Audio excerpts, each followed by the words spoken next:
What is up, woke family? It's your boy Wokey Bucks, and I'm back again with another live stream, man. It's been a while, man. I missed y'all, woke family, man.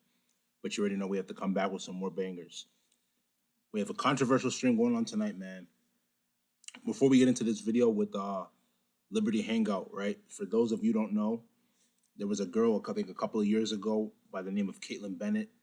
Grew up in Ohio, and I think she was one of the girls who basically graduated from Kent State University in Ohio, I believe.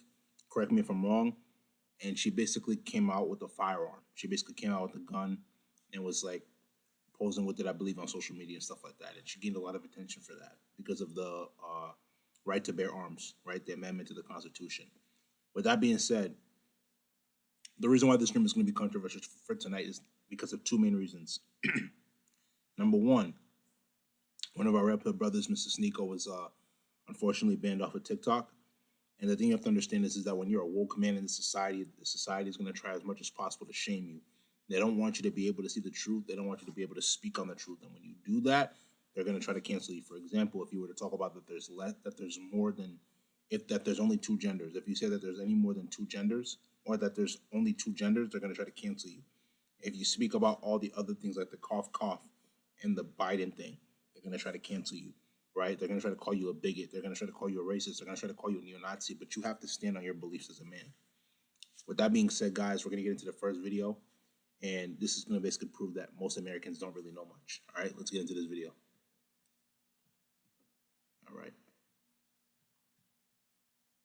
What is the Declaration of Independence? Hell if I know, y'all. They ain't teach me none of this. In what month? You don't know what the Declaration of Independence is? Were you born in America? Were you raised in America? You didn't go through history? Do we vote for the president?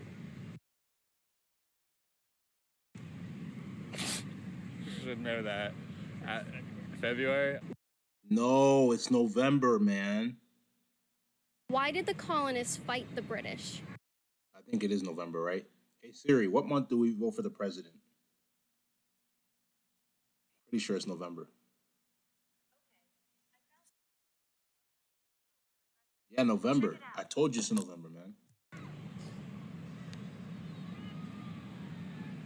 I don't know why y'all looking at me. They want to free them? Yes.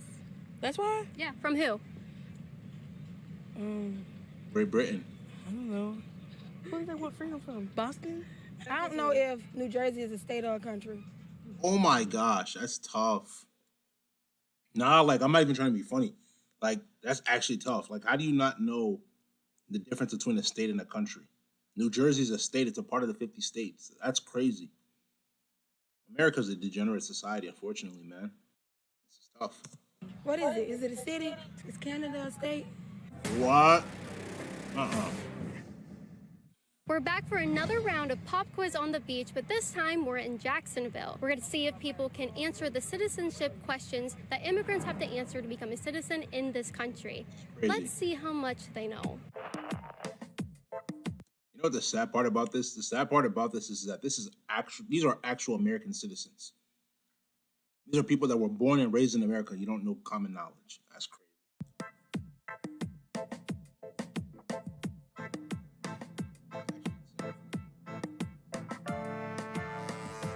Subscribe to Liberty Hangout and like the video. Subscribe to Liberty Hangout and like the video all day. This is really easy, I promise. Why does the flag have 13 stripes? Why does the flag have 13 stripes? They don't have 13. 13 colonies, man. It don't. It don't got 13 stripes. It does. None of these are trick questions. It does? But Hey Siri, why does the United States flag have 13 stripes? Here's an answer from Wikipedia. These 13 stripes represent the original 13 colonies. What did I tell you? The 13 colonies, man. No kizzy. I don't know. 13 states? No. Hell no, man. I'm gonna have you looking dumb as hell out here. Why does the flag have 13 stripes? Oh no. I don't know. I have no idea. I want to say 13 stripes because we started out with 13 colonies. Oh, look at him. That one? Can you Let's name get it. one state that borders Canada? Hold on, let me answer Wyoming? this. Does Wyoming? No, Wyoming does not border Canada. New York borders Canada. Michigan borders Canada too. So New York or Michigan, you can say either of those two. Look at New York right here, borders Canada. Look at Michigan right here, borders Canada. You can go into Canada through here, and you can go into Canada through here. Another one you could say Minnesota, North Dakota, Montana, Washington, Idaho. There's so many. Name one state that borders Canada. No clue. Is Canada a state? Oh my gosh. Oh, that's a country. No. Can you name any states that border Canada? I know it, but I just, it's like right there, but I can't. You probably could pass it. Hold on, wait, don't pass it yet, because I at least want to name one. I can't even think of states right now. I feel as hell. Texas? Texas? Texas? No? Where's Canada at?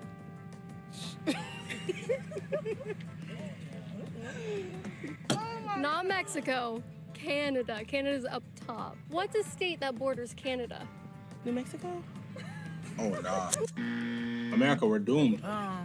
We're actually doomed. This is sad. New Mexico. You ain't answered that one yet. Puerto Rico? Puerto Rico? What is one thing When it comes to Americans knowing basic common knowledge that was taught in school, they can't memorize it. But when it comes to them trying to join the Pride Parade and being part of the rainbow community, they don't have a problem. When it comes to women talking about, oh yeah, they're oppressed, women's suffrage, oh, now it's a problem. But y'all don't know basic knowledge in which you were taught when you were 5 years old. That's tough. America needs to wake up. This is a shame. This is why other countries look down on us. This is one main reason why other countries look down on us. This is tough. Real talk. Benjamin Franklin is famous for? He's on the $5 bill. What is the name of the national anthem? The Star Spangled Banner. Oh my gosh. The national anthem? I have no idea. Can you freestyle for me something about how we gained our independence from Great Britain and all that stuff? You want to freestyle something? I'm not gonna lie, that's kind of crazy, Kaylin. Why would you ask them to freestyle because they're black? Come on, man. I don't even like. I'm not gonna lie, Caitlin. I don't even like pulling the race card. You know what I'm saying? I don't even like pulling the race card. But like, why would you ask this group of black men to freestyle? Come on, man. Something? He's the best at it. I'm not Just lying. take it. Take it and go for it. Give me a little something. Drop that flip. Boom. Hey, we out here on the beach, you know what I'm saying? We hanging, swinging and banging. I don't know what to do. I don't know. Okay. All right, that was good enough. Thank you. There were 13 original states, like we just said. Can you name 3 of them? Florida, Georgia, Alabama. No. Nope. Georgia's one. Georgia, Louisiana, Mississippi. No. Can you each name one?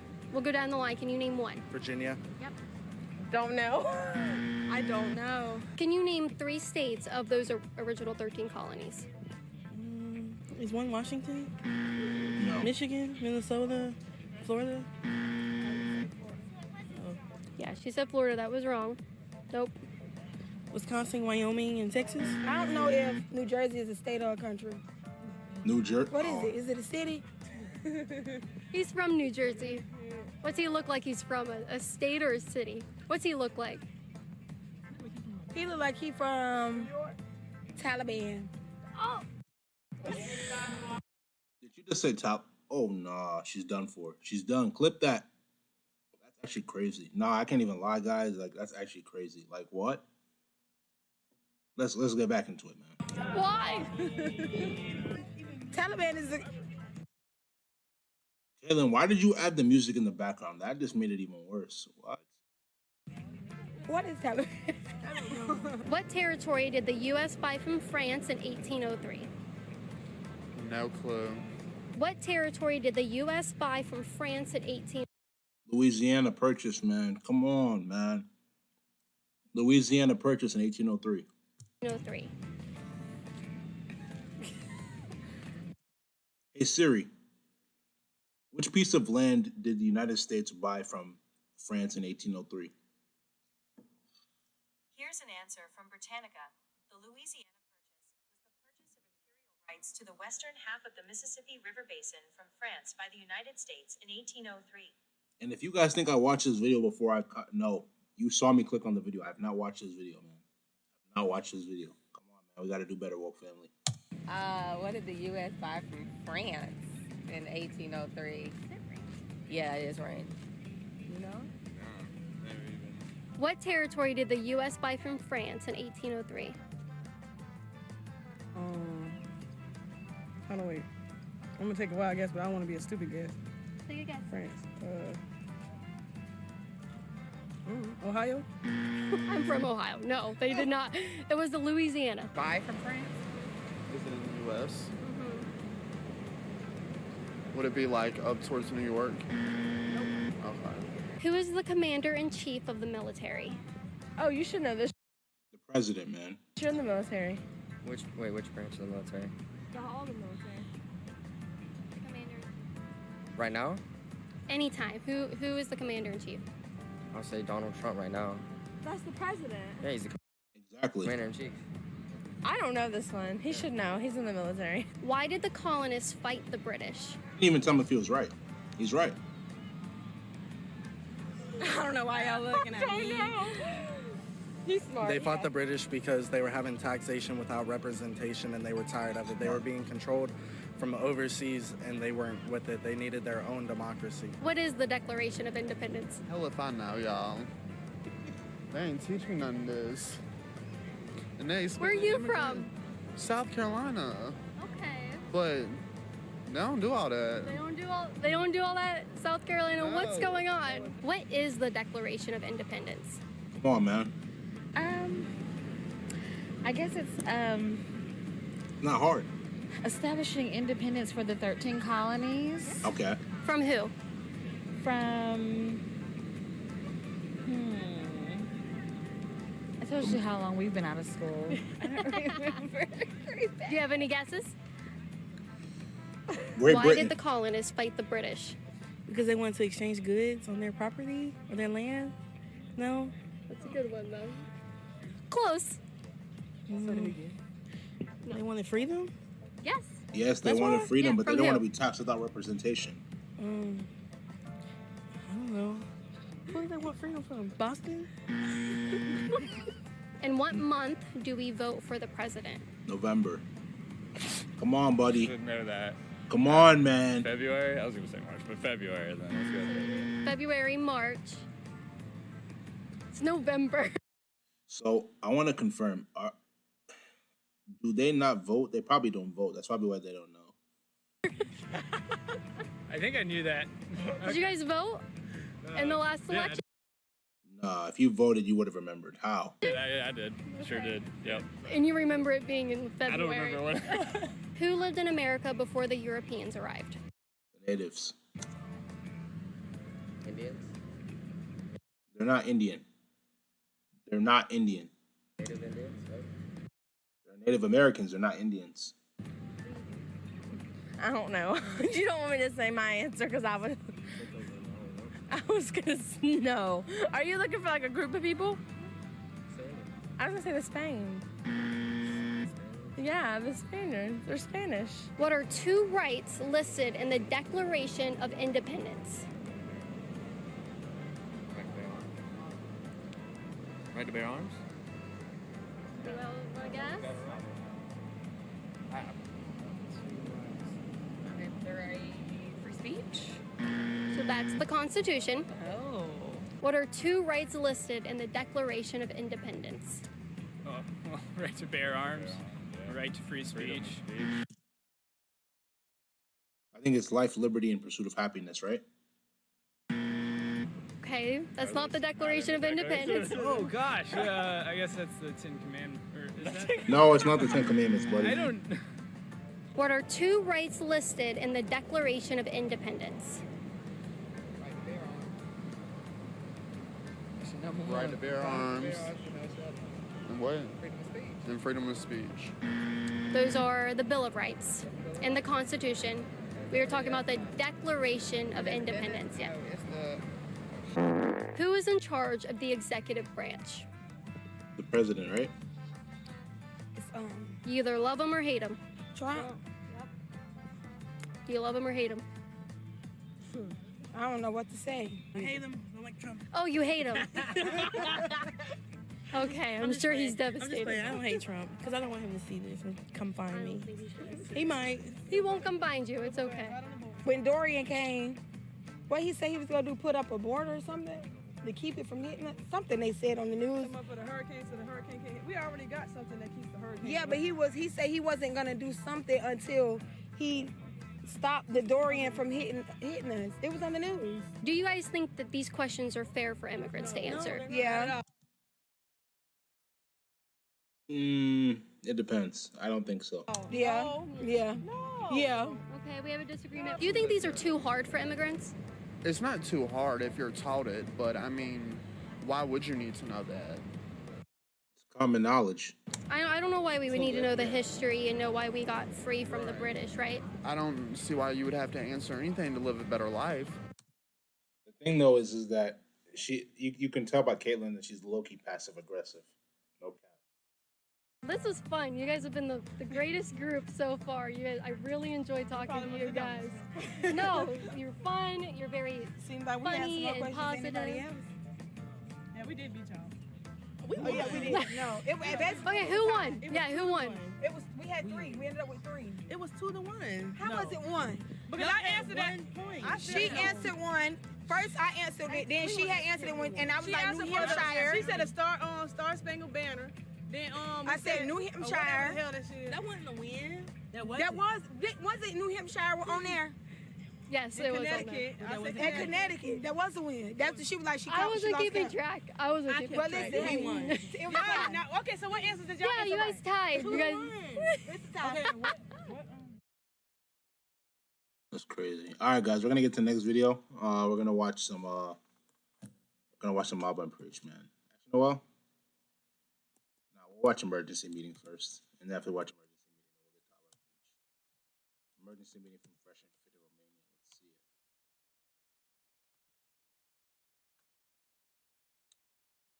All right, let's get it.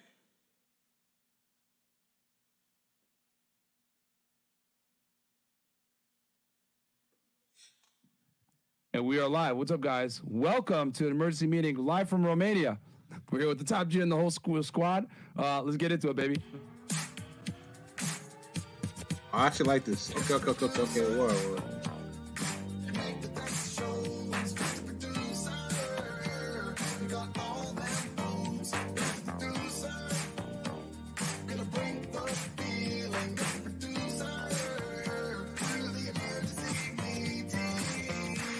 Oh, it's that intro tape singing. That's funny.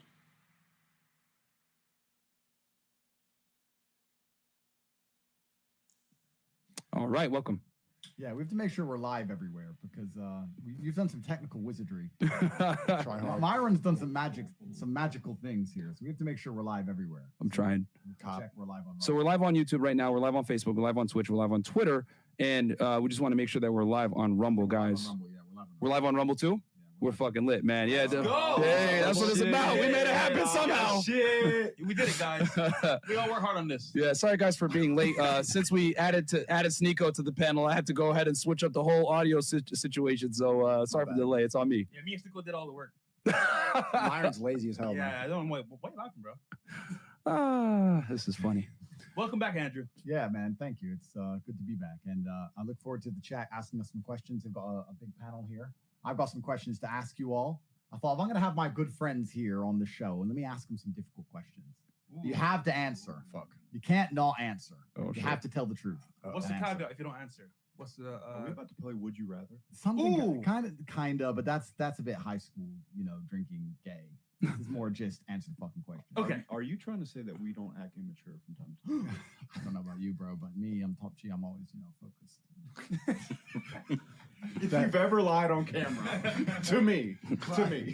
Even when I enjoy my life, it's work. I know you saw me on the yacht with the girls, etc., but that was work. I was very focused on task. I had stuff to do. I'm a real friend. I'm not going to split you. I will say the work never ends here.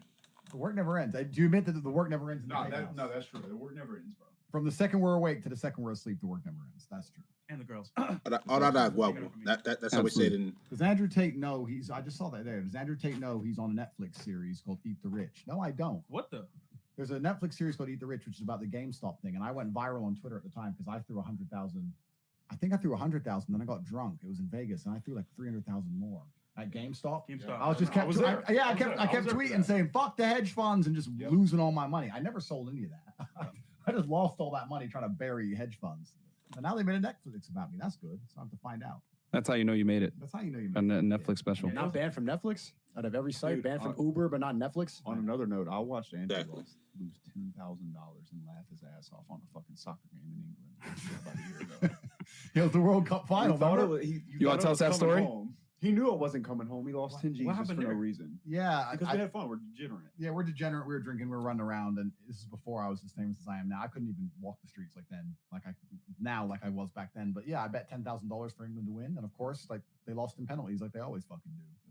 So it's never coming home. England is never coming home. I'm sorry. It's actually a shame when you talk about England because now the Queen's died. I feel like all the good things about England have died with her. Oh shit! Not to be like pessimistic and sad on this stream, but all the beautiful things about England and all the things about the royal family and tradition, etc., is all gone wrong. You're really sad about the Queen dying? 100%, bro. You don't think the kids and like fucking each other's cousins? You don't think the Queen was an OG? Yo, I guess they don't understand it. London was a great time, but I never want to live there, bro. You know what? Maybe I'm naive. I know what Sneako's saying, but maybe I'm naive. But I think that a lot of the true degeneracy that you see in the world is semi-modern. And I don't think that Queen Elizabeth, who was alive and driving trucks during World War II, bro. Damn. During World War II, she was driving trucks. She was in the army in World War II, and she's been through all this shit since the 30s. I don't think she didn't love her country. And I don't think that the world and the whole Commonwealth, because England was in charge of the Commonwealth, the whole Commonwealth wasn't unified behind her. And I think that the royal family's lost its prestige. Now she's died. Nobody gives a fuck about Charles. It's over now. And the world we live in now. I'm not going to say that people don't care about Charles, but people don't really know him as well as they know the Queen. The Queen has been around for 70 years, the world's longest reigning monarch. Wow. Now, a lot of the problems with the world is because we're losing our traditions and we're losing our older ways of thinking. And I'm not saying that the elites, you know what I think about the elites, you know what I think. And I know you can lump the royal family in there with them. I get it. But having a monarch for 70 or 80 years who was there during the war, and she's been there the whole time, and she was in charge of not just England, the entire Commonwealth, Canada, New Zealand, Australia, African countries, all this shit, India. She's a G. You can't say she's not a G. Queen Elizabeth II, she's a G. OG. You can't say she's a G. Definitely old. She's an OG. She's an OG, and now she's gone, and they're replacing her with this new guy. And I think a lot of the problems with the world today are all because of all the new think and the new things they're trying to replace things with. All the old traditional ways. We sit here and we all talk about masculinity. That's an old idea. And they're replacing it with a new idea. And what's the new idea? Trash. So when they get rid of the longest reigning monarch and they said they're going to replace it with fucking some new dude, to me, that's bad news. That's my personal view. I will agree, and I'll say that they want men to become a lot weaker, and they're trying to destroy masculinity, especially in men, and they're trying to get rid of femininity in women. So when you have a situation in which they're trying to eliminate masculinity in men, you're going to start to see a lot of the men become very, very angry, upset, sad, lost, confused, and the women are going to become masculine, angry, and upset. It upsets the balance. So when you have a happy balance of the two, it makes things perfect. But when it's not there, it makes things bad. You know, it is what it is. Well, let's continue, guys. Anyway, right? She probably ate some kids though. Well, I don't know. She ate one baby. You think so? If that happened, we wouldn't have no idea. Diana, did she do it? Ooh. Well, should I be asking this one? You can ask. I mean, do you think she did it? Did Queen Elizabeth? She is a G. She is a G. Sometimes as a G, you gotta get the talons out. I don't know. I don't know if she did it. All I know is that I think that let me correct my speech. I know that England at one point was the largest and most fearsome empire on the planet. I actually think that it was the best empire in the world, not just because it was the largest, because I think it was genuinely the best to live under. In modern worlds, when she died, all the liberals were celebrating, saying she's a colonist, et cetera, et cetera. If you lived under the British Empire, you had a semi-good life. They turned up and they built roads and schools and monuments and built a railroad. And everyone's complaining about the British Empire. If you lived under the Japanese Empire, it was worse. because they just chopped your head off for being a fucking peasant. They didn't build shit. Like, fuck you. Give me that. Oh, and pull out the katana. So at least the British built shit. So the British did good for the entire world as a whole. The world back then was different. I'm not saying colonization is a good thing. I'm saying that back then it was just empires. You were a part of an empire, one of them. That's how it worked. And she was the head of the Commonwealth for a very long time. And I was genuinely upset when the Queen died. Maybe it's the patriot in me, but I thought the Queen was a G. Don't you think the natives deserve to celebrate her death? Why would they? The Native Americans, anybody who's suffered from colonization. I agree with that. Well, That's a fair this point. is a really interesting question because you talk about suffering from colonization. If you look at a lot of the, do you think India, let me ask you the question then. Do you think India suffered? Do you think India is in a worse place now than it would have been if it was never colonized by the British? Now, I'm not saying the British didn't kill people. I'm not saying they were completely fair, but also the world was a different place back then. Nowhere was fair. If the British didn't turn up to India in the 1800s, then the Indians would have been killing the Indians. People just killed each other. That's how it worked, right?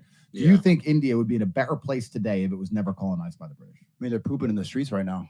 What would they be doing if they didn't? The British didn't turn up. I mean, if you look at some of the biggest, best buildings in most of these countries or some of the most critical infrastructure, it's the shit the British built 200 years ago to this day. And they had their liberation for a very long time and they haven't managed to surpass the infrastructure the British built. That's fair. You want to talk about why that is? I mean, I'm sure there's reasons, but my point is, the British turned up to a country. They ruled India with less than fucking 60,000 men. The Indians could have kicked their ass any time, but they turned up and they gave genuine value to the point people thought, okay, these white people turned up on this boat. They know shit. Oh, whoa, railroad. Well, okay. Whoa, schools. Exactly. They didn't do it purely by force. India is a big place. They did it with a very small contingent and they did it by adding value. And yeah, the British are not people you want to fuck with, but they definitely added value to their colonies. And I know this is going to upset the whole fucking world. All the people are going to say I'm a colonist. This is a pretty diverse panel. I don't know where I come in on the Brown scale, but it's a pretty. It's I know where I come in. It's a pretty diverse panel.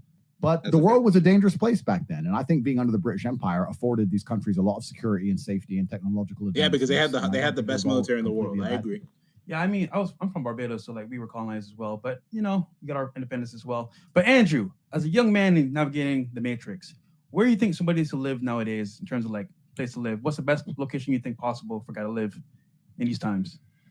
That's a good question. It's a hard one for me to answer. But I think that should be the first question to the panel. So let's go through one by one. Let's change the question slightly. When you're deciding where you want to live on the planet, what are you looking for? Yeah. It depends on how much money you have. If you're American, Miami's the move, or Puerto Rico. But if you have more money, if you have top G money, then Croatia, I think sounds good. Albania, Romania, obviously. But most why? people can't answer that question. But why? Everything you say about Eastern Europe, about the traditional values, about the lack of feminist indoctrination, about the weather is nice, things are cheap, people are nice. Girls are skinny. Girls are skinny. We saw one, but there has not been one fat under 40 woman this whole time. That's been the challenge of the whole week. Trying to find one? I challenged Myron and Sneeko at the beginning of the week to find a girl under 40 that was fat. Yeah, it's not a societal norm here. It's not accepted in the same way. So societal norms have a large part to play on how we act as a whole, which you can extrapolate to everything, right? The societal norm in Eastern Europe is to not be fat and it's to not be a hoe, for example. Whereas in the West, they don't have those societal norms and people act in a certain way. Maybe I'm getting old and boring, but I like to live. When I was last in Miami, which is the best city in America, hands down. Nice. Best city in America. Miami! This can't like anyone who talks about New York, they're idiots, right? And Miami is the best. But to me, sorry, bro. Sorry, Sneeko. To me, it feels godless. It is. That's why I left. It just feels godless. When I'm in Miami, I'm just like, not New York, Miami. I'm like, this is fun.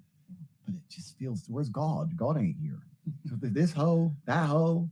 I'm just like, where's God? He forgot about Miami. I don't know. It just feels godless. Like, and maybe I'm getting old and boring, but I like to just see the traditional business run by the family and the hotel run by the family and the women going to church on a Sunday. And that's what I like about Eastern Europe. Maybe I'm getting old and boring. So I'll say this. It depends on what you want. Personally speaking, if you want girls, you got a little bit of paper, go to Colombia. Not much to do there, but the girls, the scenery, the food is cheap. And then if you want to have fun, you have money, Miami for sure. All right, so let's carry on with the question. So, yeah, fresh. Let's say money's no object. Let's say we all have hundreds of millions of dollars, whatever. You could live anywhere on the planet. Where would you live and why? Money is not object. I'm not gonna lie, bro. Probably Colombia. Give me 1,000. Colombia? Why? First off, the girls are beautiful. They're at least somewhat feminine. The money goes very far. So, for example, like you could be a G with only like 50K, 100K a year. And honestly speaking, like it's skill because, for example, people that go there have businesses, you know, other Americans. So it's kind of like you have your own community guys that are successful and hot girls. I mean, you can't really lose. So Mine wants to go to Dubai, right? I'll go last. I'm producing over here. Justin, what about you, bro? Where you living? Man, we were just talking about this in the war room, but to me, man, it matters who's there. So you can go anywhere in the world you want. It could be the best. It could be the best place. I'm gonna say where I would go. Money not being a factor, I think I'm moving to. I want to be in a place that's safe, right?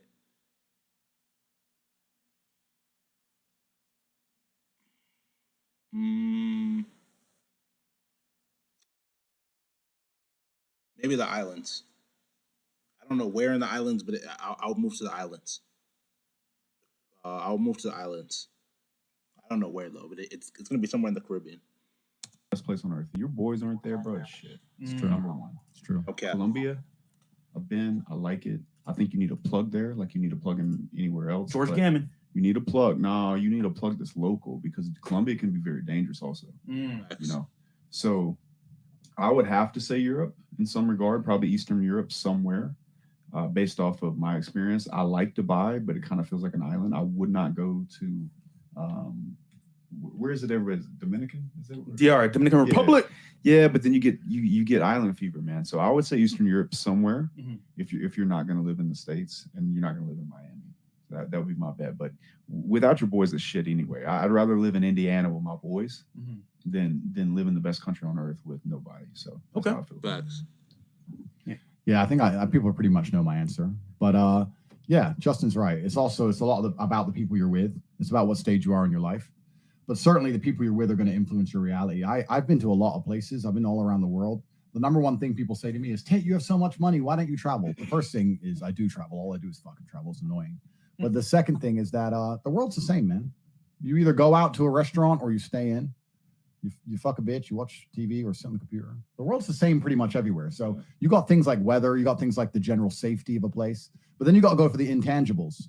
I like driving past churches. That's why I live in Romania. I like driving past churches. Sounds stupid, but there's nothing that America has that Romania doesn't have. I can buy a Lambo here. There's a Lamborghini garage.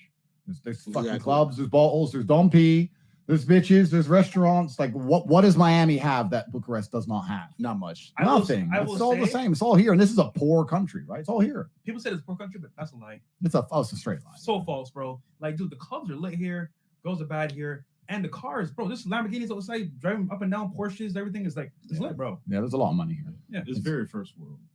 Yeah, I don't feel like I'm in a poor country being here at all. I'll tell you guys that. Like coming from Miami, where it's like super bougie, like yeah.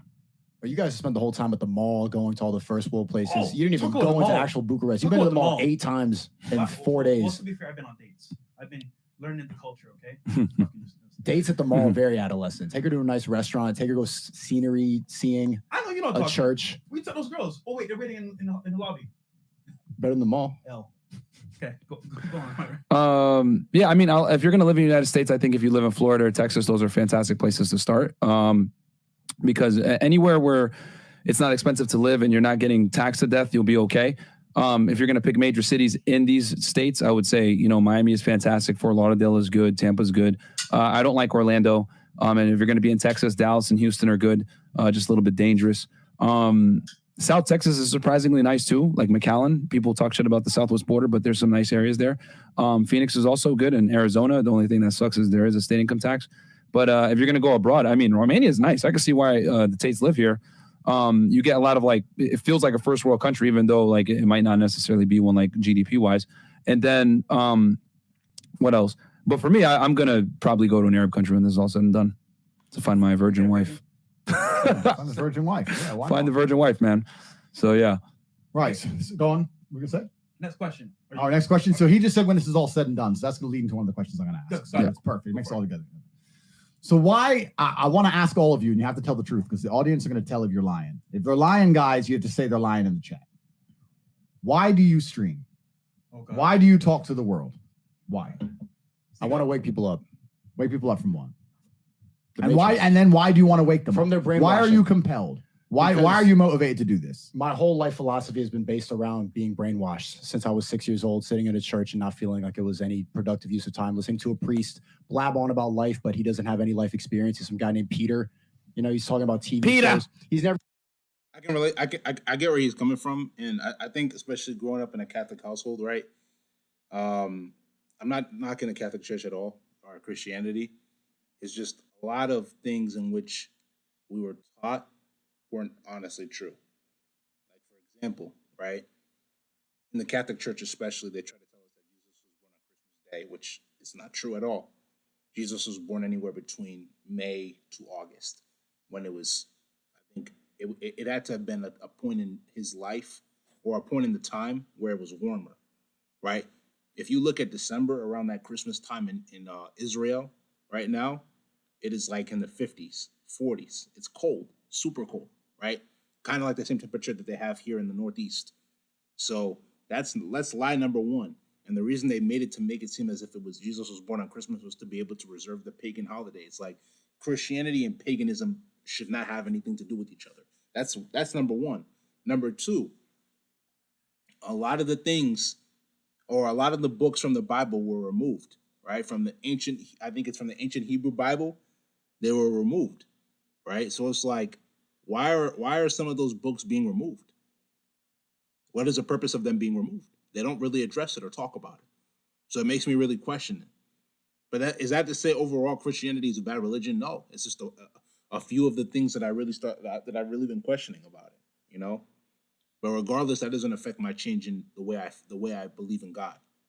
Because I'm a strict believer of God. God is the reason why I'm here today. God is the reason why all the things that have happened in my life have happened. And I'm grateful and I'm ready for the journey. But let's continue though, guys. And that's not to tell y'all woke family that y'all shouldn't believe and trust in God. Believe and trust in God, bro. Real talk. Never even been with a woman before. How can you tell me anything about life and you haven't had any life experience?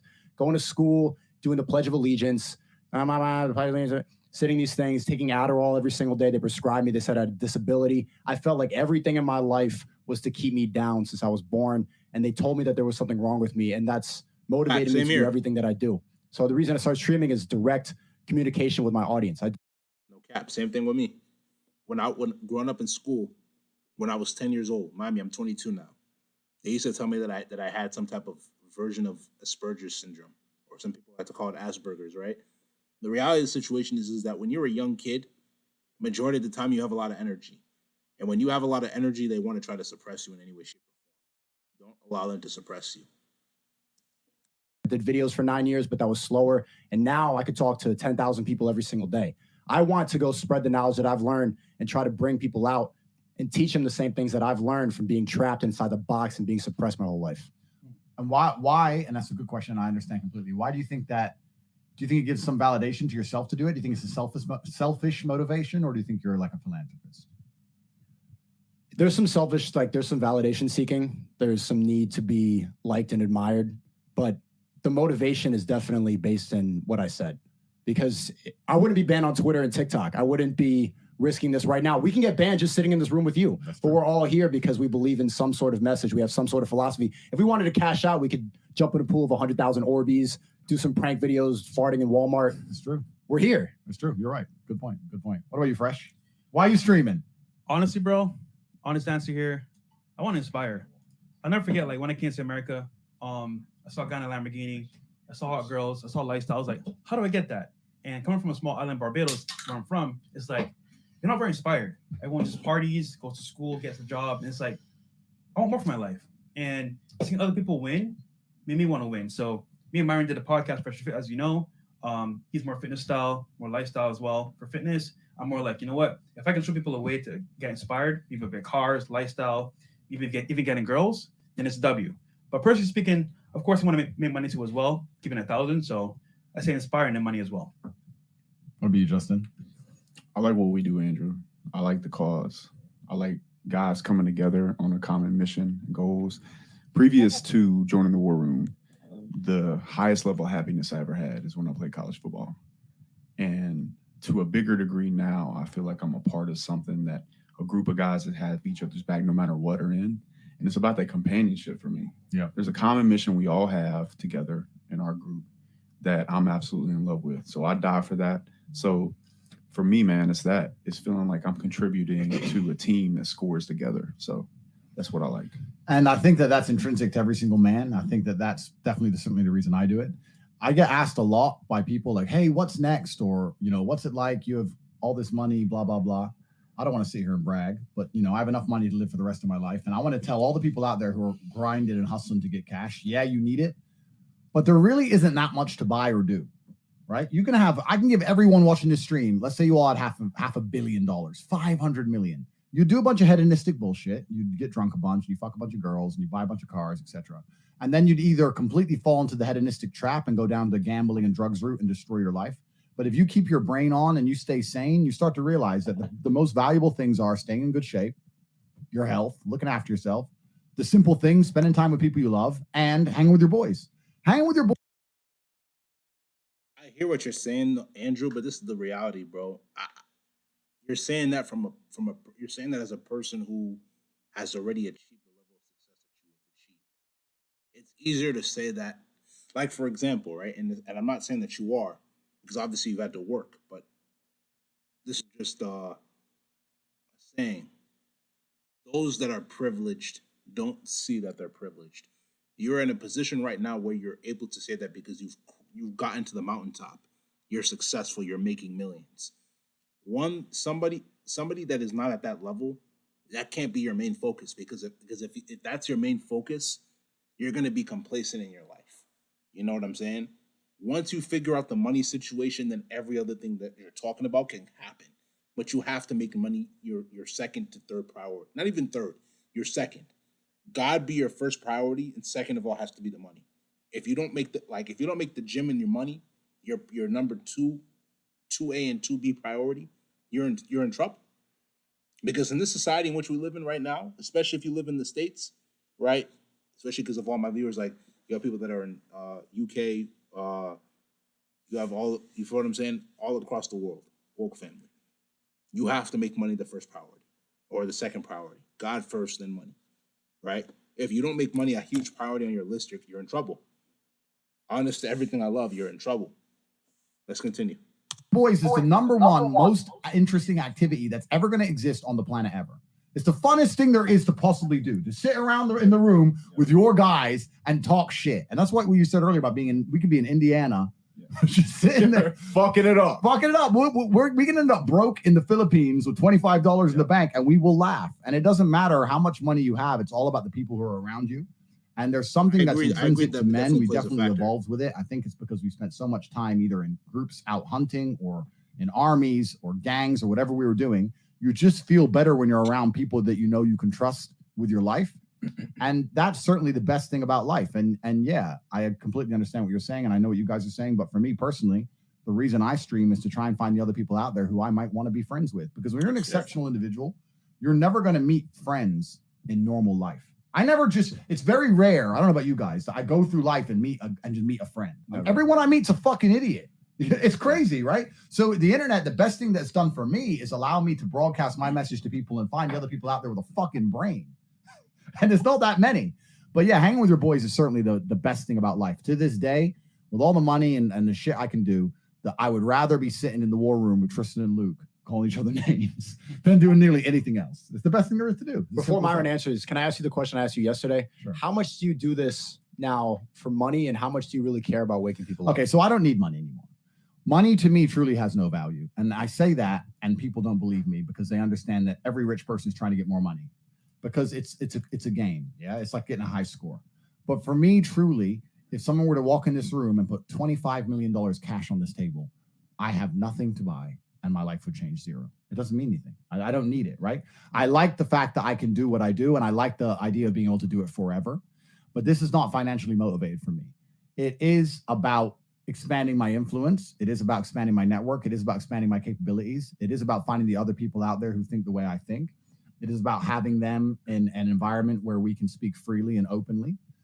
So to a degree, it's certainly about advancing the mission. I feel like I have a duty to God to speak the truth because I'm in a unique position where I can speak the truth and many can't. I like the idea that I get thousands and thousands of messages from people saying I've helped them with their mental health and helped them with their depression, etc. I like being a positive impact on the world. I like going to sleep with a pure heart and knowing that I'm good for the planet. But truthfully, I think everything you do, no matter what it is, has a selfish motivation. Even if you go and give money to charity today, you're doing it so you feel good. Facts. That's why you're doing it. Everything is selfishly motivated. So I'm not going to sit here and say I'm a philanthropist. I feel good when I help people. That's why I do it. It's not just about helping them. It's also because of how I feel. And also when I meet interesting people and I get good friends and powerful individuals join the war room, for example, that benefits me massively. Now my network's expanded. So it's certainly selfishly motivated, but it's not money.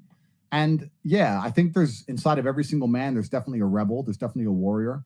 It doesn't matter if you were a punk rock rebel in the 70s or you were one of the rebels of Rome who just said, fuck this, let's go burn it.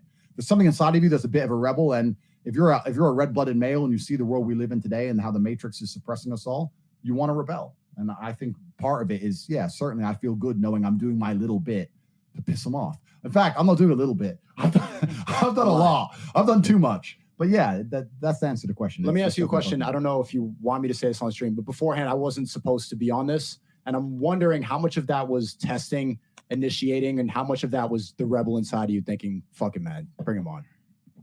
Yeah, let me give you a very quick example. During the height of, for fuck's sake, the subject we're not supposed to talk about. We weren't supposed to leave our houses, right? So yep. And we weren't supposed to go driving. We weren't allowed to go out the house and drive. Even here in Romania, you couldn't. I'm going to say this one real quick before we continue on this emergency meeting episode. The reality of the situation is that if you don't have that selfish thing within you to be able to motivate you to self-improve and to help other people, you will never become successful. Every single one of us has that one thing that we desire within us that should motivate us to level up, that should motivate us to become better, that should motivate us to do the things that we have to do on a daily basis in order to be able to become the people that God has called us to become, right? Most people have to be able to bring it out of themselves. Is it an easy task? No. But is it doable? For sure. You understand? Let's continue. Drive without a piece of paper, a specific piece of paper. And every morning I woke up and just start burning around the city in the Porsche. And Tristan used to go to me, and I used to come back with all these fucking papers, and they tried to impound the car. Cops used to come to the gate, and I just get a different car and go out again next day. And Tristan goes, "Why do you keep doing this? It's just headache." I said, I can't just do what I'm supposed to do.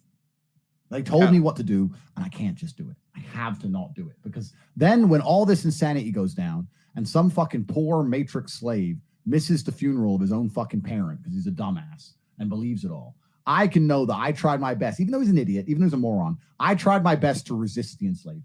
It's like living with a pure heart. It's a real thing. Like all this shit went down, and I can say here now with a pure heart on this stream that I resisted more than 99.9% of people on the planet.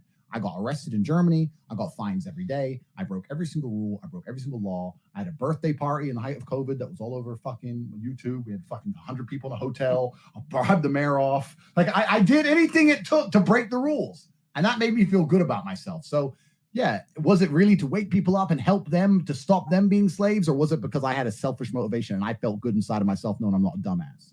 I think we're all semi-selfishly motivated if you're honest. 100%. Myron? So for me, I'm going to be painfully honest about this, I guess. Before, while I started streaming, as you guys know, I used to work in law enforcement for DHS. I did criminal investigations. And for me, I got a great sense of satisfaction from doing those cases and, doing that job. But then I started my fitness business, and then from there started the YouTube, and I wanted more influence. Let's be honest here. You want clout, you want to bang some hoes. It is what it is, right? And from there, I was like, okay, this is great. And then at some point they pulled me in. They're like, hey, listen, your YouTube, you're talking about some crazy stuff. You know what it may be. You're talking about dating and all this other stuff. Oh my God, men and women are not equal and all this other stuff. Things that we know that are factually correct. They took offense to it, right? I'm talking about biological differences and intersexual dynamics, and they didn't like that. So they kind of put me in a position and said, hey, listen, you can resign, or you can, and keep doing your thing, or you can stay here, but you can't do the YouTube thing anymore. So I made a decision. I took a bet on myself, and I left the G. And, I was like, yeah, I could do this, and, I'm going to make more money, whatever, and get more girls. But it evolved way more to that. As you guys know, I'm a hardcore minimalist. I don't own many things in general. I still drive around in my 2002 Honda. So it started for money and girls. I'm not going to lie to y'all. But then as I've been doing this more and more and, impacting guys' lives and helping them realize yo, I finally have a big brother. You're like a father figure to me. Like you helped me, get into law enforcement. Or you're the one that told me to like not do drugs. I thought about doing drugs, and I'm not doing them anymore. I'm staying natural instead of doing steroids. I was gonna hurt myself, but off of this girl, but I'm not gonna do it anymore. You can't really put a price on that. So it started right, just like when you go to the gym. You first go to the gym to like get girls and get jacked and like fuck a bunch of bitches. Then you continue to go and you feel good and you get this certain sense of accomplishment, and it gets way more than just the girl. So for me, I started streaming to make more money, get influence. Then as I started streaming, right, and I left my government job, I thought it was the end of the world. I realized, holy shit, like we have a duty to these guys to help them out, especially in a crazy ass world where the Matrix is taking over essentially. And a lot of guys are told to pretty much act like women and it's acceptable. And the reality is you can't act like a woman. It's unacceptable. And if anything, it's going to set you up for failure. Well said. Amazing answer. You got any questions from the chat for us? Yeah, oh man, a lot of stuff came in, guys. Sorry, I'm doing a million things at once. And guys, here's the thing: I'm gonna kill the Facebook stream right now and Twitch. So come on over to YouTube, and then we're gonna kill the YouTube stream coming in very soon as well. And you guys are all gonna have to go to Rumble. So I'm gonna give you guys a few more minutes to go ahead, but go on over to Rumble, guys. It's rumble.com/Tate Speech because it's gonna be exclusive on Rumble here in a few minutes.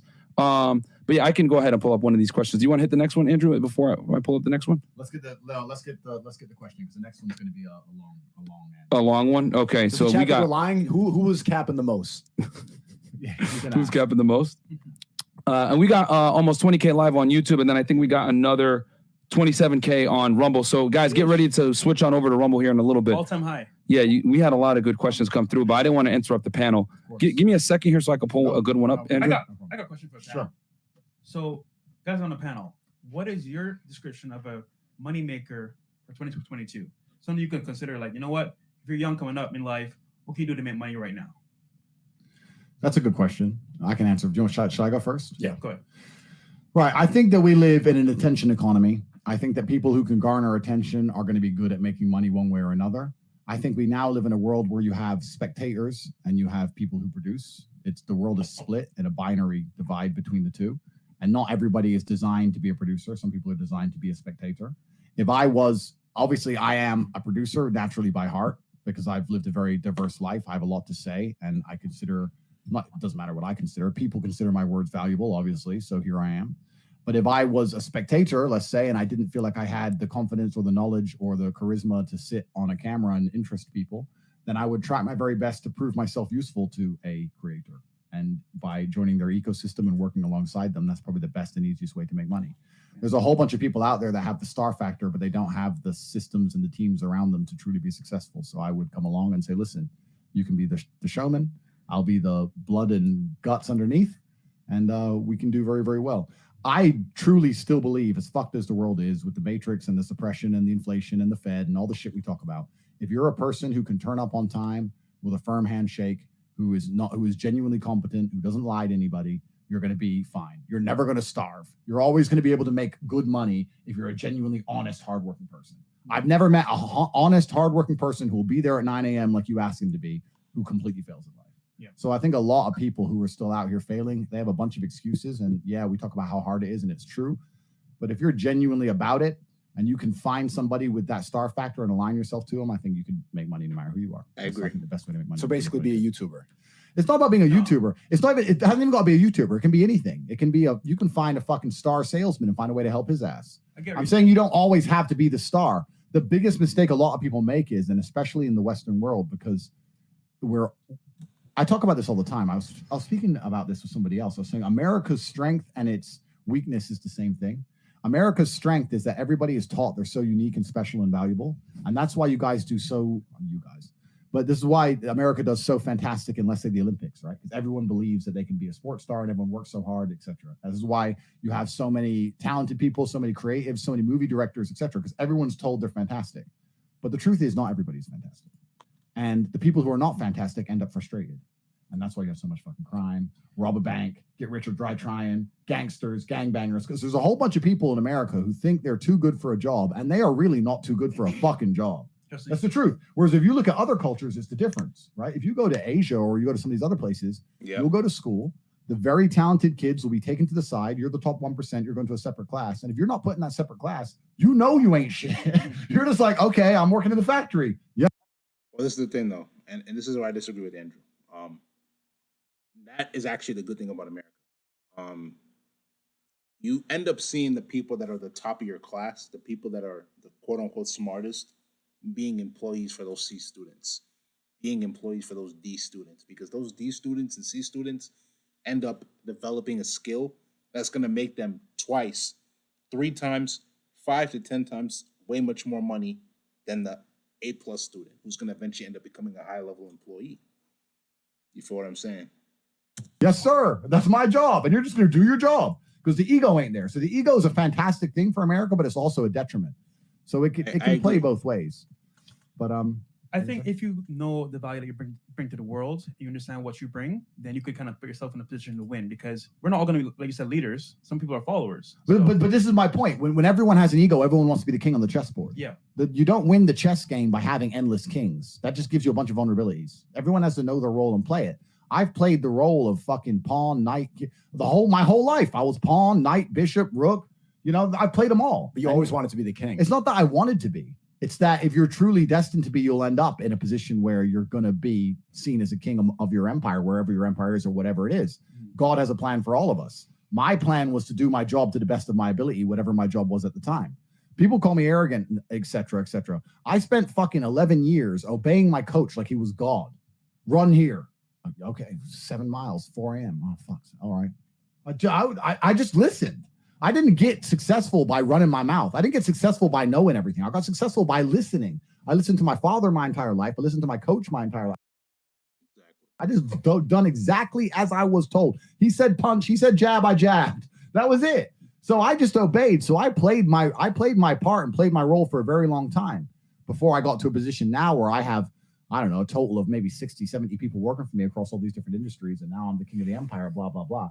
But you're saying I always knew I wanted to be king. I don't think I did. I just wanted to be very, very competent and do my job very, very well. And even now to this day, if Elon Musk and I were to have a conversation one day and he would say, I want you to help me with X, I'm not going to walk in there saying, I'm the king though, bro, top G. I'm like, you know what, Mr. Elon, sure. I'll be the knight.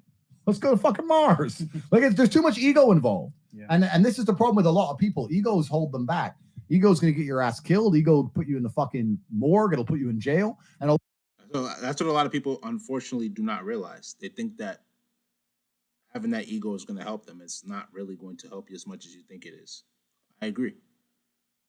It'll also destroy a lot of opportunities. I can tell you another story. I have a whole bunch of friends who are still broke, even though they've watched my come up and I've tried to help them a million times, and they'll message like, hey man, just had to leave my job again. And they're trying to hint at borrowing money. I'm like, why? What happened? Man, my boss, he's fucking rude to me. Bro, you're a wagey.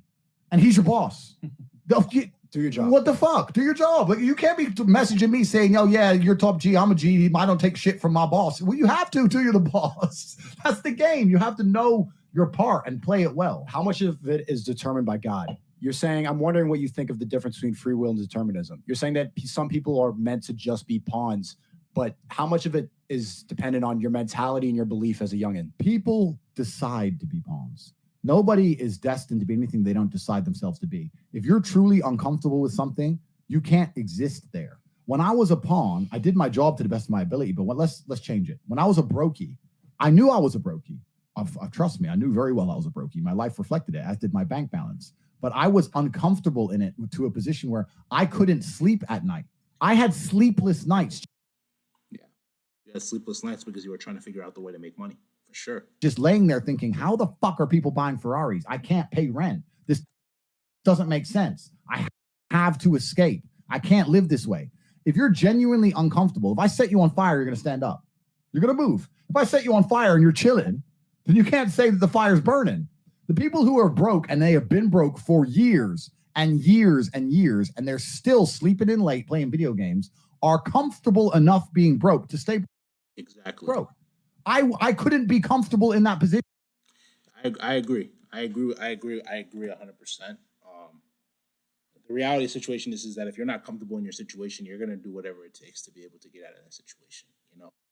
And I think a lot of guys in 2022 are comfortable being average. A lot of guys are comfortable being comfortable. And it's like, no, bro, you got to level up. The economy is getting harder. Inflation is increasing, right? The price of groceries, the price of everything is getting more expensive. If you do not step your income up, if you do not become uncomfortable in the comfortable or comfortable in the uncomfortable, you're in trouble. That's my Igbo people. That's how we speak, you know? Position. If you put me in a shitty position, I'm so desperately uncomfortable. We can change it from money to something else. If I was morbidly obese, it wouldn't last long. I'm telling you now. With me, I couldn't do it. I couldn't look at myself in the mirror. I'd be mad at myself. I'd be angry. I'd be self-conscious. I'd fix it. The person who's been morbidly obese for 10 years and goes, I'm trying, you ain't fucking trying. You are very comfortable and very happy to be who you are. Facts. So anybody who's a pawn is comfortable and happy being a pawn. Otherwise, they wouldn't be one anymore. They'd at least have moved up. So when I say determined by God, what I'm saying is that God is producing all of us. I believe God exists. We're all made in his image to a degree. And certain people have looked at their place in life and said, this is okay. This is enough for me to sleep at night. And if that's fine, you're going to sleep. But if you were like me, if you're looking at your bitch going, she's a 7, my car ain't shit, apartment's small, I know I'm better than this, I have to find a way to escape, then motivation and the whole idea of motivation it gets destroyed. People say, I don't have motivation. I never had motivation. I had a burning desire to fucking fix my life. I didn't need to wake up and get I didn't have to watch YouTube to want to make some fucking money. I was like, I wanted money. Like, I didn't need YouTube to tell me, bro, you're broke. So I don't think that anybody is destined to be a pawn. I think people decide to be pawns. And I'll give you an example of it. I can sit here right now as a multimillionaire, a person who has hundreds of millions of dollars. And I can say, if you go to CobraTake.com right now, you can sign up to a free newsletter, and I will email you every day for free lessons from a multimillionaire for free. All it's going to take is 13 seconds of your time to go to CobraTake.com and sign up to the email letter. And maybe 10% of the people watching will do it. And 90% will go, no, I'm good. Hey, man, being broke sucks. Because they're fucking dumbasses. Well, that's their decision. I believe it's decisions. People who are broke decided to be broke. It really is not that difficult to make money out here. I really don't think it is. What is the biggest? What about you? One thing you can make money from this year? Somebody coming up. Man, there's a million ways to make $1 million. I think you have to pick something, put your time in, get competent at it, stay in the fight long enough to make the fucking money. Exactly. There's no one way to make $1 million. In regards to what Andrew's saying, especially about the guys that are superstars or not, look at me, dude. I'm a multimillionaire too, but I got no problem. In fact, me and Andrew had a conversation about this maybe 6 months or a year ago. I'm like, Andrew, you can be Michael Jordan. I'll play Scottie Pippen. Facts all day. I'm trying to win fucking trophies, bro. And there's nothing better in this world than to do shit with your boys. So if you got somebody in your group that is Michael Jordan, let them be fucking Michael Jordan. I'm not insecure about that. And when you know what I'm saying? And when you have a diverse group, when you have a group of true competent people, you'll realize that it changes role to role anyway. There are certain scenarios where it's X guy is the fucking G, and there's an X guy, he's the G. That's how it goes. When it comes to boozing, it's like, Tristan, bro, bro, you win. That's just the way it is. That's what happens when you're around genuine competence. What's the biggest deciding factor, Andrew, that separates you from the 90%, the retards, the people who don't want it? Why do you make the decision to go and get it, but most people don't? What's the biggest? Is it the way you grew up? Is it the fighting? Is it being broke? That's a good question, and that actually leads into my other question fantastically, which is amazing. I was raised for competence, and I was raised for excellence. So to a degree, I can say that I'm lucky by the fact that I had such fantastic parents, and that they told me from a very, very young age who I had to be and how I had to live. I hear a lot of things from people saying, if your father's too amazing and he can overshadow you and it makes the kid fail, I can't speak to that because I had the complete opposite. You didn't go through that, yeah. My father was my hero. I wanted to be exactly like him. And all I had to do was copy him and do as I was told. And I was going to be fantastic. I learned how to listen at a very young age. I learned how to obey my elders, do as I was told, eat my vegetables. My life has never truly fucked up. There's a lot of successful people who will tell you like, yeah, my life fucked up and then I recovered. I went to jail. I got out, all this shit. My life's never fucked up. My life has always been wake up, do the fucking work. That's all it's ever been. And if you wake up and do the fucking work every single day, I'm 36 years old. How can I not have hundreds of millions of dollars? All I've done is work. All I've done is get up and do what I'm supposed to do. All I've done is get up, eat right, train, work, answer the call, be on time. I agree with that. And I think a lot of people fail to understand that. And that's one thing that we need to talk about with family. If you continuously answer the call every single day, regardless of how you feel, you will become better. Whether it's putting the work in the gym, whether it's figuring out that vehicle in which you're going to use to make money, you will make it. It's a matter of time. It's not a matter of if you're going to do it or not. The only time it becomes a matter of if you're going to do it or not is if you give up. If you have thoughts of giving up and you actually give up. Now, if you have thoughts of giving up and you stay in it, oh my gosh, bro, you're already ahead of 99% of the population. Because when things don't go well at first, they give up. Don't give up, bro. If you know you're meant for it, keep pushing. It's a matter of time, G. Let's get it. Like, how am I going to not have hundreds of millions of dollars? It's almost like I don't understand how you messed that up.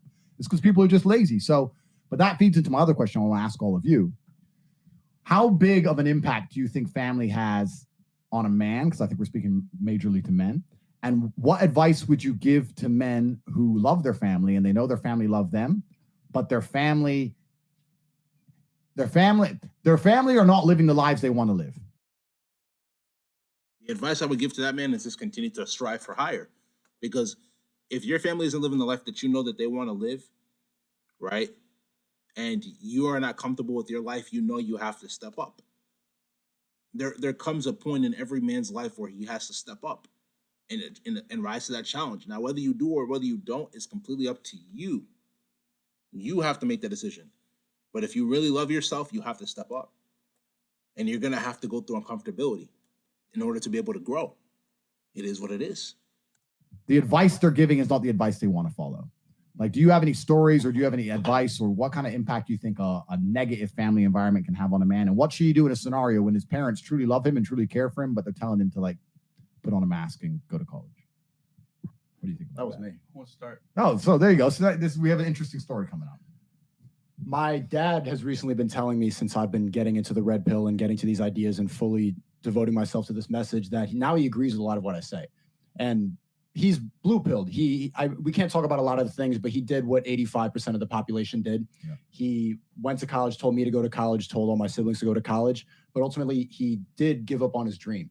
His dream was to be a filmmaker, was to be a creative, and he decided to fully devote himself to his family. And for me, that gave me the opportunity to fully focus on what I wanted to do, because we came up in a good household. Yeah. He was there. He was a good inspiration. He was a good role model, just like your dad. Yeah. But I had to separate from a lot. I disappointed him in a lot of ways. Dropping out of school, dropping out of college, they didn't talk to me for a long time. Mm-hmm. Not taking what everybody else was taking, they were really upset with me. I'm sure a lot of people in the chat can relate. They ended up taking something that everybody else is saying, that you're a bad person, you're going to kill my grandma if you don't take this too. Yeah. So, exactly. And listen, I can agree with where Sneako's coming from, because the reality situation is that growing up in a black family or African family, college is a must, right? They want to see you succeed. They want to see you graduate. And the thing is that I'm not going to knock those who drop out of college, but understand that if you drop out of college or you don't finish college, you have to figure out a way in order to be able to put yourself in a position to be able to make a lot of money to take care of yourself and your family. That's reality, right? You have to do it. There's no ifs, ands, or buts around it. You have to accomplish it. You have to achieve it, right? A lot of people think that they're not going to finish school and then they're going to go back and their parents are going to be happy for them. How can they be happy for you if you're not making money? Especially as a young man, bro. If there's a point in time to get rich, it's right now, especially for us young dudes. It's about putting that mentality in. It's about grinding. Forgetting about what everybody else has to say. Ignore them. Focus on you. Focus on how you can level up. Focus on how you could become better. Real talk. I think you just have to decide for yourself what's the best for yourself and make the sacrifice that you're going to upset your family eventually. Okay. What about you, Walter? So I had two examples in my life. Robert, because I guess it talks about rich dad, poor dad. So I have my real dad, which is basically a deadbeat dad, but that's my dad. And I have my granddad. And growing up, I was supposed to follow the family blueprint, which is go to school, get a degree, to go to family business. But I saw my dad and I was like, damn, like he's pretty much just like living life, doing whatever he wants, but he's not responsible. But my granddad was like an anchor. He was like the one taking care of the family, took us on trips. He bought me a car, bought my mom a house. It's like, damn, he's the man of the household. So I had to make a choice. Who do I want to follow? My dad or my granddad? And I chose my granddad because for me personally, my dad would say, hey, son, I'll come pick you up. And he never would show up. My granddad would say, hey, son, I'll come pick you up. He'd always show up on time. So me personally is making a choice to say, you know what? Who do I want to be like more? My granddad or my dad? And I chose my granddad. So for me, it was just making a choice. I think all of us have that voice in our head that tells us what we're supposed to be doing. If you know you're supposed to be great, that voice in you is going to tell you that. You can choose to listen to it, or you can choose to ignore it. Let the weaker voice inside of you suppress what you know you are meant to be. So as long as you listen to the voice that tells you that you're supposed to be great and you're supposed to be doing things that are bigger and better than what your family is doing, I think you're okay. Now you have to be strong enough to fight the suppression that's going to come towards you from your family. But once you decide to do that, everybody will say that it's dangerous until you've made it. Case in point, Sneeko. You know, your dad said no, no, no, no, no, and then you built the following, and then he's like, okay, I see it. Same thing with my dad. My dad was always, son, don't you think that's enough? Don't you think that's enough? No, no, no. Now he's like, son, I've never seen anybody work as hard as you. And he truly respects me. So a lot of times people don't believe in you until you finally arrived. Exactly. So I think that's something very important to remember. And in addition to that, I always say that suppression is wrapped in love. So a lot of times if people are uncomfortable with the things that you're doing, just remember that you are directly intimidating them by the actions that you took in spite of their inactions. Big facts. So just remember that. Yeah, that's a good point. And I get this all the time. People message me saying, hey, my family's not supportive of what I want to do. And my family don't believe I should try and do this, or my family thinks I should go down this route. And my answer has been pretty generic so far, but it seems to be effective. I think the number one thing that especially parents are worried about when they see their children is they don't like the idea of seeing them be lazy. So I had people message me, go, I don't want to go to college. My parents want me to go to college. I say, well, have you sat down with your parents and explained to them what you're going to do with all those years instead? Have you sat there and said, look, I'm not going to go to college, but here's what I am going to do. I'm going to spend 6 hours a day doing this, 2 hours a day doing this, 1 hour a day in the gym. Across next year, I'll be doing this apprenticeship. I'll get this certification. I'll be able to go here and do this. I'm going to get this passport. I'm going to go here. Or if you just said, I don't want to go to college and turn the TV back on. Well, then why do you think they want you to go to college, right? It doesn't matter what you do. I think if you're a child and you explain to your parents or all the people who love you or the people around you are trying to push you in a certain direction and say, look, I have a plan. This is what it is. I have a finite amount of time on the planet. I'm going to dedicate it towards X. I'm going to make sure this is successful. I'm going to do it right. And you show competence and you show that you genuinely give a shit and you're up before them and go to sleep after them. They're not going to hate on anything you do. No, I disagree with you, Andrew. I think in a perfect world, unfortunately, they would agree, but it depends on majority of the households you're raised in. A lot of parents don't care, even if you do have a plan, because to them it's like they believe that they know better than you. Now, I do agree with you that most children won't come up with that mentality where you should be going to your parents and giving them an outline of what you plan on doing with the 4 years instead. That's very smart, but I don't think it's effective. I think it's good in theory, and it's not good on paper. You know what I'm saying? Or it's not good. It's good on paper, but it's not good in reality. It doesn't work. I don't believe it works. You do. I think a lot of the people are saying, oh, my parents are trying to suppress me. No, what your parents are trying to do is inspire you to do something because you're a lazy fuck and you ain't doing shit. I agree with that. And I completely understand that. If you have a fucking teenage son sitting around smoking weed, you want to send his ass to college. Like, what else is he going to let him do? Sit there and smoke weed?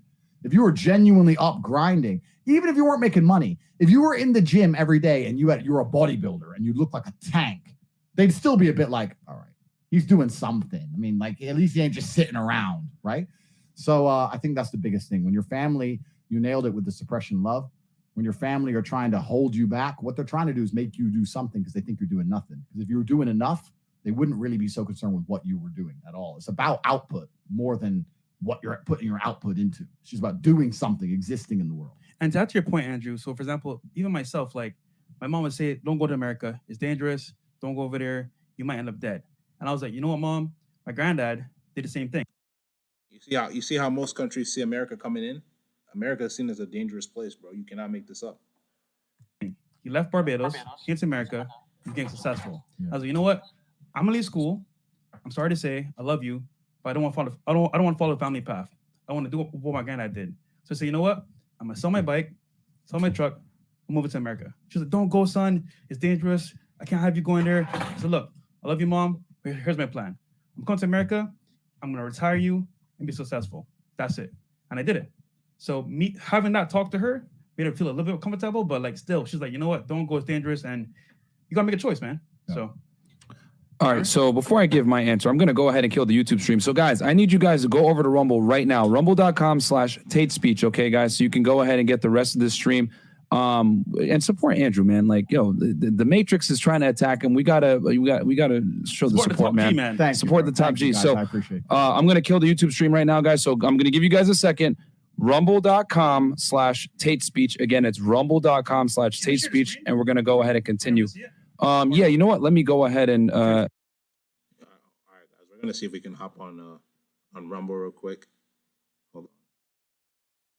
Yeah, we're gonna see if we can hop on Rumble real quick. Just give me a quick second.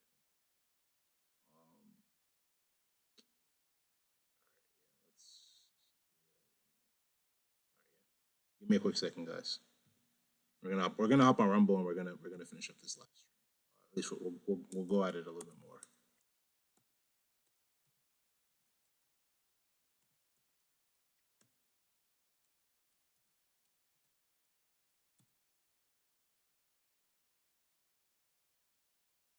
Yeah, I think it's this one right. September 20. Yeah.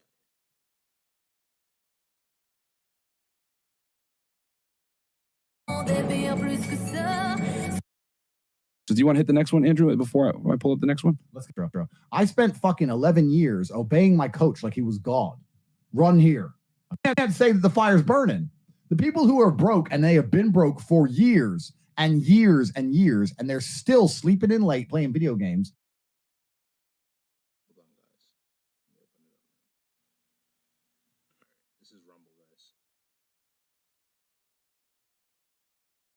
Are comfortable enough being broke to stay broke. To do is copy him and do as I was told, and I was going to be fantastic. If you have a fucking teenage, I was like, you know what? If he didn't have the swimming pool, he'd have to learn how to talk to a bitch. He'd have to figure out this entrepreneur shit, and it ended up working out, you know. And if you have a fucking teenage son sitting around smoking weed, you want to send his ass to college. Like, what else is he going to let him do? Sit there and smoke weed? If you were genuinely up grinding, even if you weren't making money, if you were in the gym every day and you're a bodybuilder and you look like a tank, they'd still be a bit like, all right, he's doing something. I mean, like, at least he ain't just sitting around, right? So I think that's the biggest thing. When your family, you nailed it with the suppression love. When your family are trying to hold you back, what they're trying to do is make you do something because they think you're doing nothing. Because if you were doing enough, they wouldn't really be so concerned with what you were doing at all. It's about output more than what you're putting your output into. It's just about doing something, existing in the world. And to your point, Andrew, so for example, even myself, like my mom would say, don't go to America. It's dangerous. Don't go over there. You might end up dead. And I was like, you know what, Mom? My granddad did the same thing. He left Barbados, came to America, and became successful. Yeah. I was like, you know what? I'm gonna leave school. I'm sorry to say, I love you, but I don't want to follow. I don't want to follow the family path. I want to do what my granddad did. So I said, you know what? I'm gonna sell my bike, sell my truck, I'm moving to America. She's like, don't go, son. It's dangerous. I can't have you going there. I said, look, I love you, Mom. Here's my plan. I'm coming to America. I'm gonna retire you and be successful. That's it. And I did it. So me having not talked to her made her feel a little bit comfortable, but like still, she's like, you know what? Don't go. It's dangerous, and you gotta make a choice, man. Yeah. So. Okay. All right, so before I give my answer, I'm going to go ahead and kill the YouTube stream. So, guys, I need you guys to go over to Rumble right now, rumble.com/Tate Speech, okay, guys? So you can go ahead and get the rest of this stream and support Andrew, man. Like, yo, the Matrix is trying to attack him. We gotta show the support, man. Thank support you, the top G. Guys, so I appreciate it. I'm going to kill the YouTube stream right now, guys. So I'm going to give you guys a second. Rumble.com/Tate Speech. Again, it's rumble.com/Tate Speech, and we're going to go ahead and continue. Yeah, you know what? Let me go ahead and well, hold on. Let me refresh this thing real fast before I do it. And this has been a fire stream, by the way. We got almost 20,000 y'all in here. So Nico, Justin, Andrew, and also this is it right here, guys. I'm gonna share the screen with y'all real fast. And I know I'm doing the producing thing over here. Producer, all the best shows. Yeah, so come on over, guys, to what the hell? Okay, hold on. I got it right now. It's giving me a little bit of a hard time here. So it's Chrome tab, bam, this one right here. There we go. All right, so let me share it for y'all real fast. Can y'all see that? Yeah, you guys should be able to see that right now. Bam. This is us right now on Rumble, guys. So come on over. It's rumble.com/Tate Speech. Okay, guys, so I'm going to go ahead and kill the YouTube stream right now. We love y'all on YouTube, but come on over, okay? There's 17,000 plus you guys in here on YouTube alone. Guys. Go on over to rumble.com/Tate Speech to support the top G. And I'll tell you guys my story. Yeah, we definitely want to see y'all. All right, guys. I have a follow-up question. Okay. Hold on. Myron's story first. Save it up. Myron. Okay, so we're cool here. Let me stop sharing this real fast. Okay, we should be live on Rumble only. Here we go. Okay. Should be live on Rumble only. Yeah. So okay. For me, man, how important family is, guys, is very simple. So I'll give you guys a quick little backstory. I mean, my parents immigrated here from Sudan in the 1980s. I was born in New York City, and my dad, we grew up very poor. My dad was a cab driver, and my mom stayed home and raised me. And growing up in that dynamic was very important. And the reason why is because I saw my dad work really hard for his money. I saw him get robbed. I saw him lose his, filling in his leg. He got run over several times being a cabbie in New York City. This was in the 80s and the 90s when it was extremely dangerous. And no matter what, he went and made sure that he earned money for the family because that was his duty. That's how he felt. You know, in Sudan, in Islamic faith, the man is supposed to be the breadwinner and the man is supposed to be the head of the household and lead. And he had to do that through example. And my mom, being the caretaker, she did her job. If she didn't cook, lunch for him or dinner for him when he went out to work. That's the reality, guys. You have to understand that a lot of people were raised in traditional households, but the society and the programming doesn't want you to be a traditional man. Doesn't want you to be a traditional woman. They want you to be strong and independent. And they don't realize that that's what's breaking you apart. And even if they do realize it, they're doing it to break you apart even further.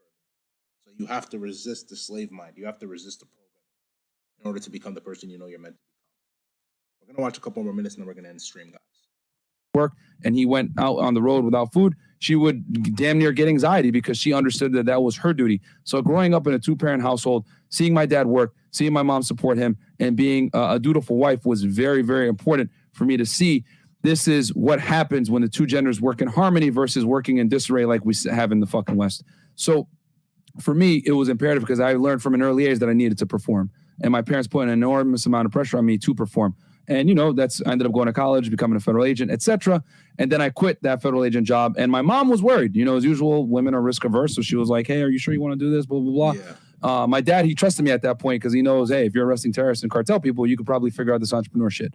And it ended up working out, but I think having a strong family is literally critical for you in your development. And watching my dad bust his ass and work and never taking welfare and working, no cap, minimum wage jobs and working his way up and eventually getting up to six figures, of course, obviously after I leave the house. Never when I was a kid. It's really inspiring. He didn't learn the language or anything and he figured it out. That's why there's no excuse for you to be poor if you live in, especially the United States. Yeah. I just want to add to that point as well, Myron. So my thing is, right, let's say you don't have a good example for a dad or a family member. You need a mentor. So it could be your coach. It could be either, someone that's like a close friend or family, but like you need a mentor in your life no matter what. So. Yeah, absolutely. My question is, I'm wondering how much hardship you want when you have children, how much hardship you want to forcefully give them. Because if you're all millionaires and when you have children, you know that they're going to have an easy upbringing. And Andrew specifically, that growing up poor, growing up in the projects is probably what molded you. And every professional fighter, every successful fighter had a tough upbringing. Yeah. So if you have really rich children, they're not going to have the same drive that it takes to become successful. Correct. So how much are you going to forcefully implement hardship? I'm going to answer that question as if it were me.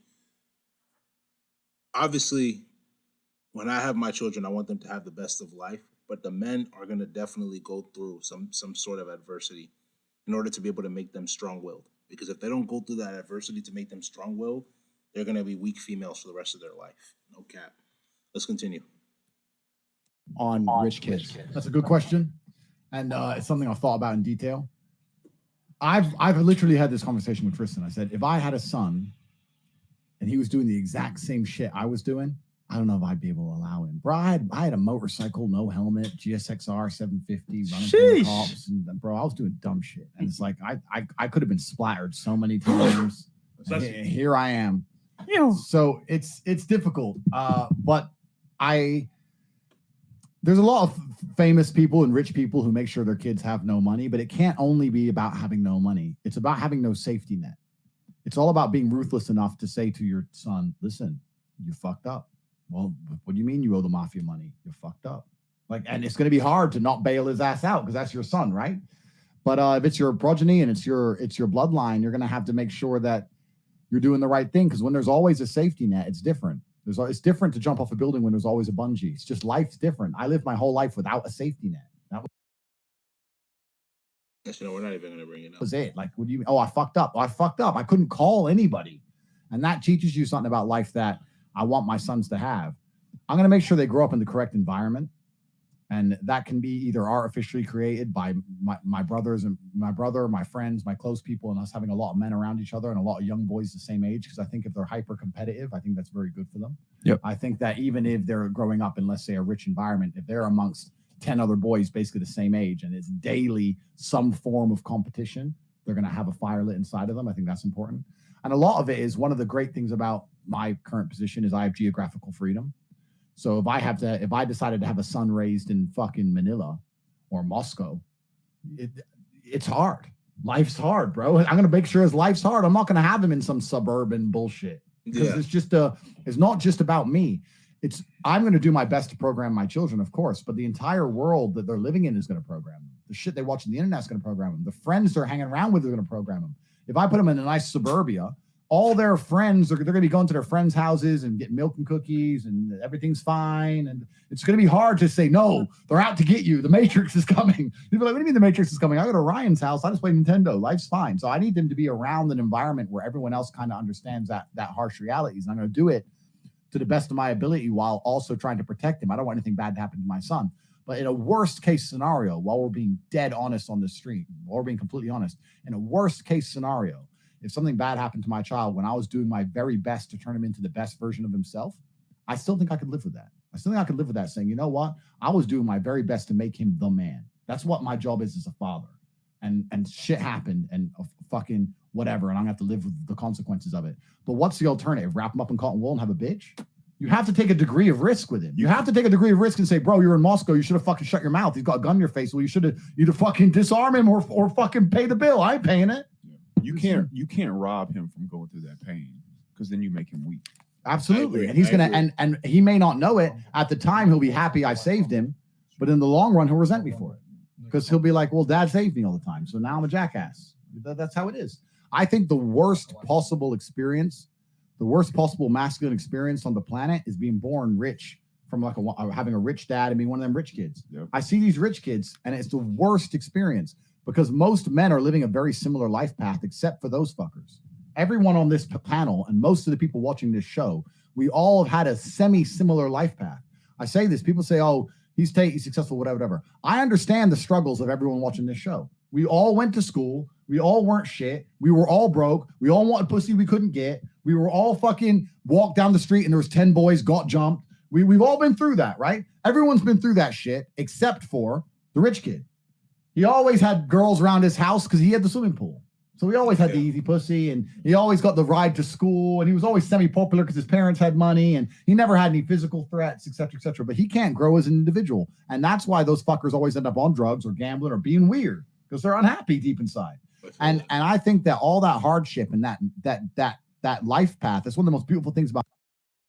Like I said before, again, guys, right? Woke family, privilege is invisible to those who have it. Tate is 100% right in what he's saying in regards to kids that are brought up in wealth. They don't acknowledge all of the hardships that are to life because they're programmed within the matrix. You know, it is what it is, man. Once you start to really realize the truth of this life, you start to see things for the way that they truly are and you move accordingly. We're going to watch 2 more minutes and then that'll be the end of this live stream, guys. About masculinity. Every man here and all of us here, we've lived very similar life paths. We've all done it. Now, we've become G's out of it. Some people have failed and given up and whatever. But the path and the story was the same. And I think robbing your son of that is going to be absolutely detrimental to his psychology. I've got to let my son struggle. And it can even be as basic as this. When I was in school, there was a little fat kid, but he had the swimming pool. So he always had the girls around his house because he had the swimming pool. And I used to say to even Tristan way back then, I was like, you know what? If he didn't have the swimming pool, he'd have to learn how to talk to a bitch. He'd have to get some game. He had no game. His game was, I got the pool. That's cool when you're fucking 15. But when you're an adult, having the pool ain't enough. You got to have everything else, right? I never had the pool. Now I'm top G. So even if I'm in a big house and my son's like, oh, I want to bring a bunch of girls around the mansion, we're like, fuck you. No, go to their house, dumbass. Get them to invite you in. That's how it's going to have to be. That's the biggest risk for a privileged kid because the privileged kid has the biggest hand. They don't realize it. It's like being a lion that's raised in the zoo and the zoo closes. Yeah. Well, you got to get kicked out in the jungle and learn how to hunt. Yeah. And if you can't fucking hunt, you are in trouble. Exactly. So for all the guys that don't have a great life coming up, I promise you the lack of safety net is the biggest gift you will ever be given. There is nothing better about life than comparing back to the times when you didn't have shit. I'm telling you, the best thing about being rich, the number one best thing is talking about how you were broke. Yeah. That's the best thing about it. Yeah. When I go buy a new Ferrari, I'm not sitting there going, wow, Ferrari V12, look at this, look at this. I'm walking in there with Tristan going, remember we had no car? That's what you start talking about. You get the first thing you do with your new Ferrari is talk about when you were on the bus. That's it. We were just talking about going to Thailand. Yep. And like how we wanted to go to Thailand and live degenerately. Yeah. Backpack. Scooters, get so drunk we can't remember. Yeah. Like that. And dude, going back there is honestly, man, probably one of the things I miss the most. Absolutely, man. You have to have, there's no, without the juxtaposition, without the change in speed, without the acceleration, it means nothing. If you're traveling 200 miles an hour, you don't notice. You only notice the acceleration there. That's Exactly. it. And if you don't have the stories of back when you were stationary, then life ain't worth living. So I can't rob my kids of that. So I'm going to have to take a risk with my children. And like I said, I'll say it here before the panel and before the stream and before God, if something happens to my son because I let him do something dangerous, well, I want him to be a Tate. And I'd rather him die attempting to be a Tate than fucking live as a bitch. That's not my legacy. That's not my bloodline. And my father was the same with me. I told my lunchbox story. No cap. You have to allow him to become the best man that he can possibly become, and he has to go through some type of trials and tribulations. No cap. But listen, guys, this is gonna be the end of this live stream. I appreciate y'all for tuning in tonight. Y'all go spam that like button. Subscribe to the channel at Wokebucks, WOKEEBUKS. Tap the notification bell to get all the latest videos that I post. Patreon link will be down in the description below and several social media links. So make sure you go give us a check. But without further ado, this could be the end of this video. Live stream. This is Wokebucks, and I'm out, man.